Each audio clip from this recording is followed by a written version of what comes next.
In 1865, William Booth was invited to lead a 6-week mission in the East End of London. On Sunday, July 2, 1865, he began preaching there in a tent on an unused Quaker burial ground. He describes what happened one evening 3 weeks later. When I saw those masses of poor people, so many of them evidently without God or hope in the world, my whole heart went out to them. I walked back to our West End home and said to my wife, "Oh Kate, I have found my destiny."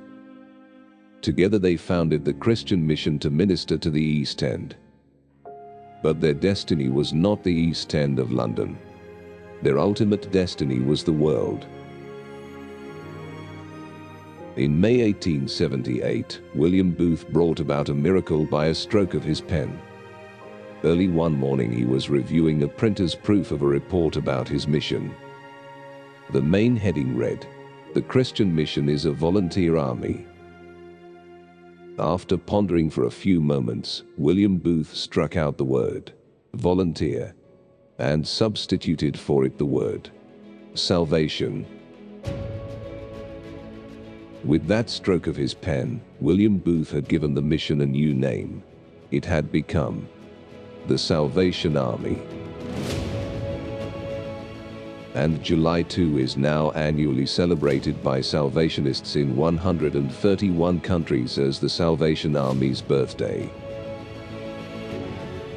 By the mid-1888, a further decisive step was taken. On returning home late one night, William Booth saw men sheltering in the abutments of London Bridge and told Bramwell the next morning, "Go and do something." Within 7 weeks of that conversation, Bramwell had opened the first shelter for men. "Go and do something" became famous as the Army's permanent marching orders for meeting all forms of human need. When on August 20, 1912, William Booth was promoted to glory, not only did 35,000 people cram into the Exhibition Centre Olympia for the funeral, but London came to a standstill for the funeral march. As 7,000 Salvationists, including 40 brass bands, wended their way from international headquarters to the Abney Park Cemetery, thousands of other Salvationists formed honor guards along the 4-mile route. Tributes poured in from kings and queens and leaders of nations, as well as from countless people whose lives had been transformed through the ministry of Booth's Salvation Army. While women weep, as they do now, I'll fight. While little children go hungry, as they do now, I'll fight. While men go to prison, in and out, as they do now, I'll fight.